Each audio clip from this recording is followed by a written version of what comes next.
I hurt all over. Yesterday's workout was blah. Need coffee.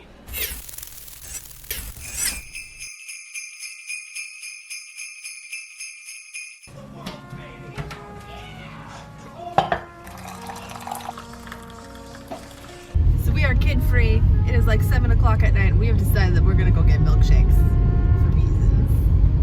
It's also very dark and you can't see me. Also did a really cool, hopped on a call with Mario from Tactical Panda. You might also know him as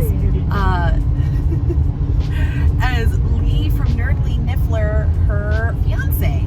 So with him, and he's doing a very cool thing, which will be launching during the new year. So you just get ready for all of that hype train, because it's gonna be hype.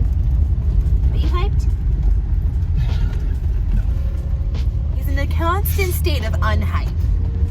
I am the hype beast around here, apparently. No hype for anything. Yeah, I'm a hype beast, but I don't own a single piece of Supreme merchandise because I'm broke as hell.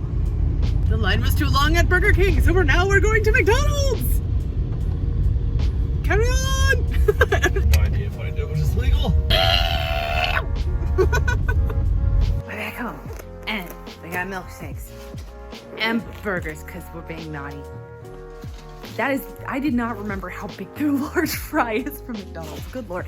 2 Star Wars! Hey there, and welcome to part 5 of Dumbledores Big Plan. Make sure to go and check out the Super Carlin Brothers. Wait, no, it's over here. Super Carlin Brothers and their series. Before you watch this video, we are now on to Order of the Phoenix, which is part 5. And this is where things are gonna get wild. Hey brother! Guys, welcome to part 5 of Dumbledore's Big Plan, where today we are going to be discussing the Order of the Phoenix. If you are brand new to this series, I would highly recommend you go back and check out parts 1 through 4, but otherwise, let's go. Well, it took 4 books to get here, but Voldemort has finally returned, and yet somehow he's not even the main villain in this book. I mean, what does that say about Umbridge? I think a lot. One of those would be good. Which is not to say the Wait. Was that? Oh my goodness. That was the best satirical version of Umbridge's laugh. Can I see that again? One of those would be good. Unlike the last few books though, this time Dumbledore has the benefit of knowing exactly what Voldemort is up to. Trying to steal the prophecy. And since not knowing the contents of the prophecy is what is presently stopping Voldemort from attacking Harry, Dumbledore's main goal is to protect the prophecy. And this goal ties into a few of his goals for Harry this year, all of which now have to be adjusted a little since Voldemort has actually returned. Now that Voldemort is back, you actually get to see some of Dumbledore's past lessons be put to the test. And best of all, this is the book where he actually admits to the entire plan. Let's do this. Okay, alright. Oh, Dumbledore, in many ways, I think you are your own worst enemy in this book, a sentiment I think you are actually quite aware of. Do you see, Harry? Do you see the flaw in my brilliant plan now? I had fallen into the trap I had foreseen, that I had told myself I could avoid, that I must avoid. Fall you did, Dumbledore, fall you did. Well, not literally, that's not until the next book. I mean, like, oh no! You see? Either way, the That got dark. Oh no! You see? Either way.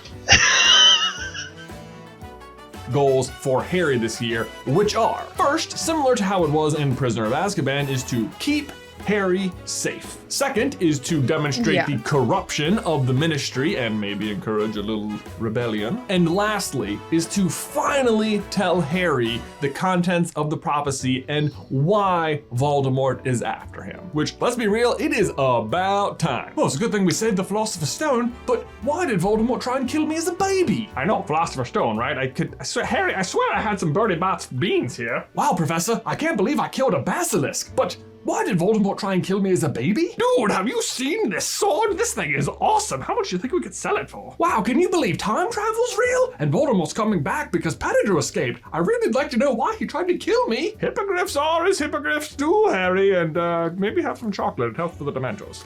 Cedric is dead. Why did he keep trying to kill me? Oh God, he's crying. I think I left those beans back in my office. I'm just gonna...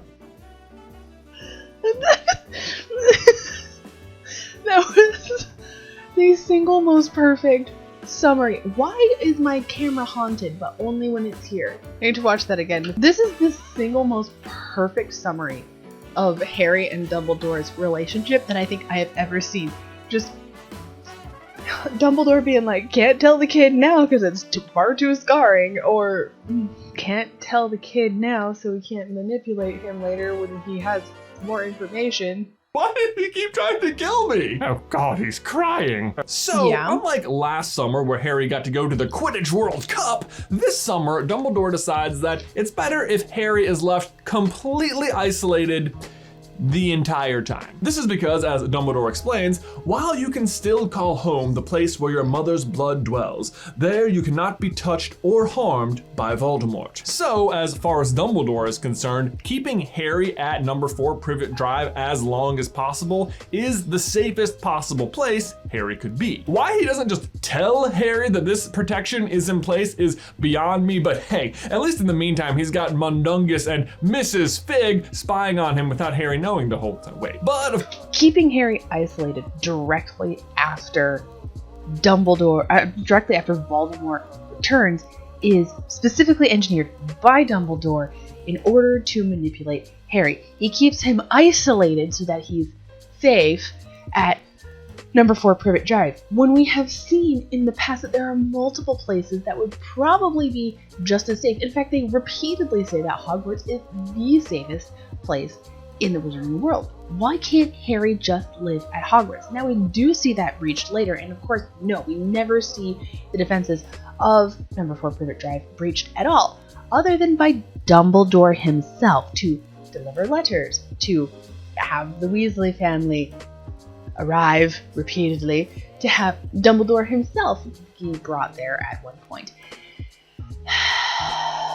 If anything, I think that he's safe there just because Voldemort doesn't know where number 4 Privet Drive is. I think that's the only reason why Harry is safe there. To say that there's like a blood protection there and all of that stuff, I think that's 1000% made up by Dumbledore to keep Harry in one place and keep him out of meddling. Because again, Dumbledore needs Harry to die at the hands of Voldemort in the Forbidden Forest. Because he knows that essentially one is going to die, and he needs Harry to go out, sacrifice himself in the Forbidden Forest that night. And he cannot have Harry die earlier than that. He needs Harry to die then at the final conflict. Harry cannot die earlier than that. So, Harry can't be part of the Second Wizarding War in Dumbledore's eyes. In Dumbledore's eyes, Harry has to be kept out, basically as like the doomsday weapon. Harry isn't the hero, he's a weapon. You don't pull out your nuke first thing. Well, you shouldn't anyway. So, and keeping him isolated and keeping his friends away from him is keeping everybody not talking to Harry is going to make it so that Harry doesn't want to meddle. To make it so that Harry doesn't, he's just gonna be like, oh, they're too busy. Because I've always been all alone, and so I guess they're just busy, and okay, I'll see them. Well, maybe I'll never see them again, because I am a sad panda boy. What did I care if numbers of nameless and faceless people and creatures were slaughtered in the vague future, if in the here and now you were alive and well and happy? Dumbledore is basically at war with himself. He has to physically keep Harry alive so that he can kill Voldemort, but his determination to mentally protect Harry from that burden prevents him from being honest with him, which makes Harry stop trusting him as much, which ultimately really undermines his second goal, which is to demonstrate the corruption of the Ministry. again, yes, he knows, like, as Harry is younger, he's like, this is a kid who's gonna have to go and die for the sake of all mankind. Sure, I could see Dumbledore catching feelings. Maybe. But also, this is a guy who is willing to enslave muggles at one point in order for there to be a greater good. So, sure, you can grow, and you can... I don't buy that he cares too much. He might catch a few feelings. I don't know. Again, I am not... I don't know. Maybe you're gonna have to convince me a little bit more, John. Okay?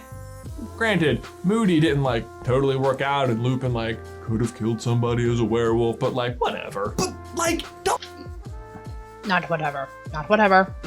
No, it's not whatever. Dumbledore knows Voldemort is back. There could not be a more important subject for his students than defense against the dark arts. And like, even if the members of the Order of the Phoenix don't want the job, like, tough cookies. That's part of being in the Order. You just do what Dumbledore says. The next year, he literally has Order members stationed at Hogwarts. Why isn't one stationed as the defense against the dark arts professor this year? In fact, next year, he does do that.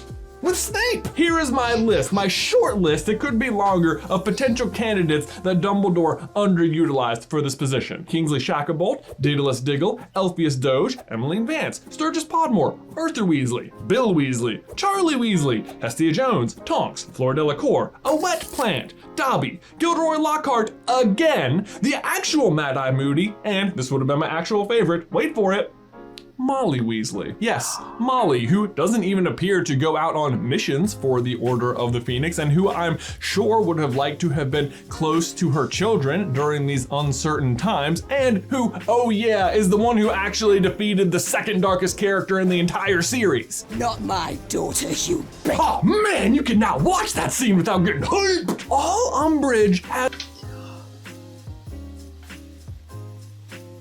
In this house we stand, Molly Weasley, for many reasons.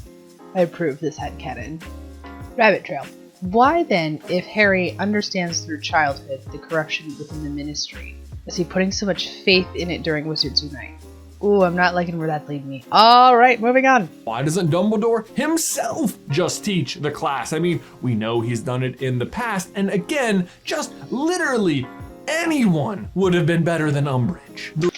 I also really appreciate these very careful shots that you have gotten of these very dead green onions just in a puddle to demonstrate your point.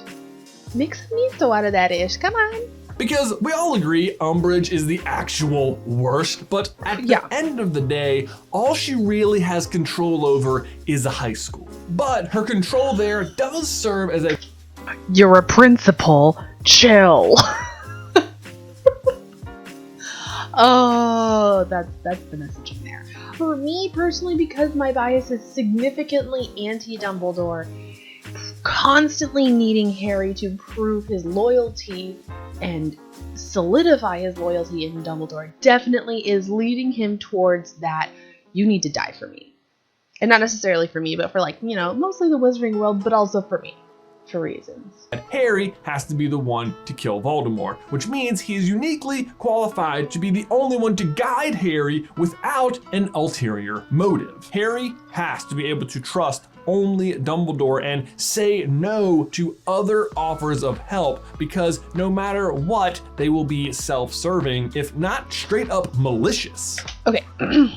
But I'm gonna hit a hard pause here. I know. I bring it up constantly, but the fact that Dumbledore requires Harry to return to an abusive household year after year after year after year, isolating him from the Wizarding world, isolating him from his friends, constantly manipulating him into a sense of loyalty and gaslighting him. I mean, there is a little bit of gaslighting. This, to me, speaks to some incredibly problematic, very, very problematic behavior.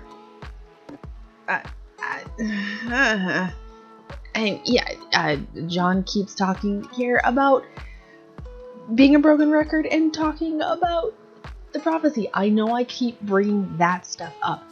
Harry does not have to keep returning to an abusive household for the prophecy to come about.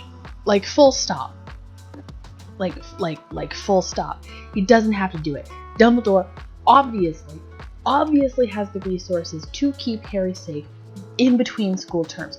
There is zero reason for him to return to an abusive household, other than for Dumbledore to use an abusive and terrible circumstance in order to keep Harry loyal to the Wizarding World and to some extent to Dumbledore.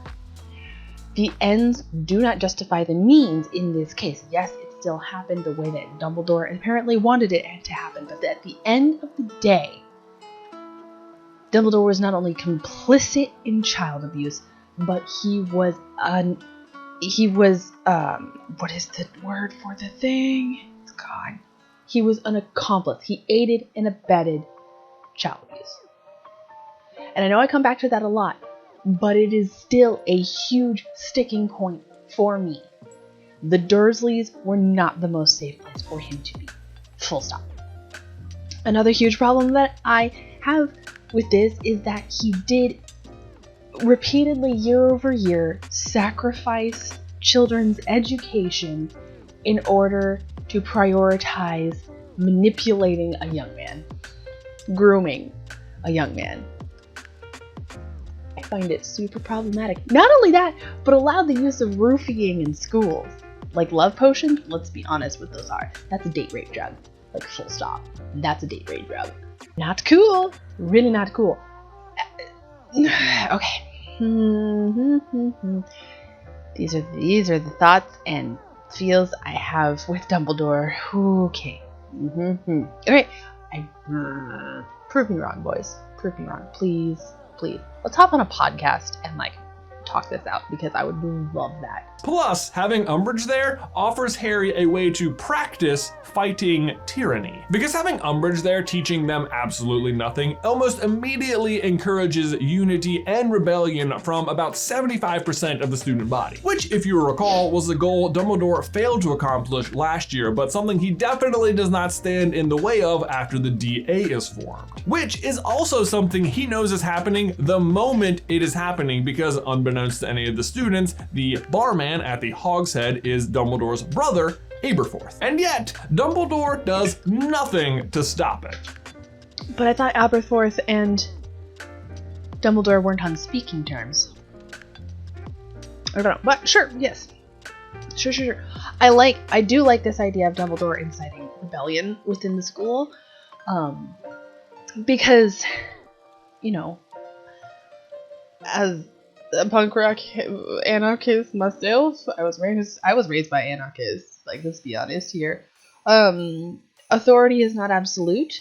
You have every right to question authority. You have every right to question the law. You have every right to question everything. And so do at all costs, whenever possible, and whenever it's even just mildly fun. So, here's your government lesson for today, kids. Question authority at all costs. All of the students are suffering under Umbridge, so why would he think Harry in particular would be the one to do something about it? I mean, it's not like he tells him to or anything. But here's the thing. He doesn't have to tell Harry, because he knows Harry will be the one to do something, because the Ministry that year is out to discredit 3 things: Dumbledore, Harry, and the return of Voldemort. Stop it. Feels pretty obvious Dumbledore knew Harry would do something, and maybe even wanted him to, and that is why he allowed Umbridge to be appointed. Sure, I can see this, but in this case then, him using other students to form an alliance and teach them all the things he knew, isn't that somehow exceeding Dumbledore's expectations? And in some ways defying, because he's not just focused on himself, he's focused on bettering others, despite Dumbledore's plan entirely, which is just to focus on Harry.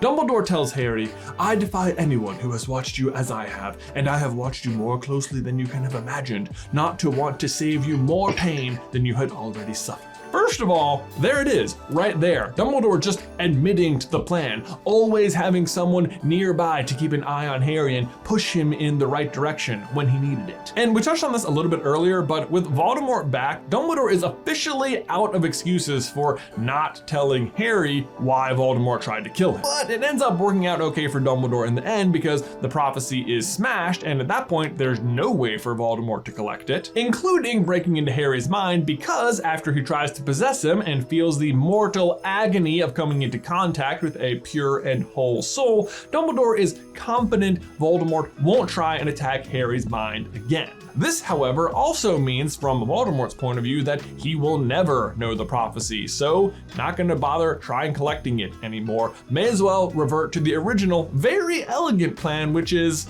screw it! Kill Harry! And Dumbledore knows Voldemort has done this math, which is the thing that at long last finally forces his hand and makes him tell Harry the prophecy. Okay, but that brings me back to year 2, where Harry destroys a Horcrux, and Dumbledore knows it's a Horcrux. At that point, why does Dumbledore allow Harry to go back to the Dursleys? And instead, why doesn't he just immediately take him under his wing and be like, you, sir, need to learn occlumency ASAP. And I can't tell you why now, but I can once you've mastered occlumency.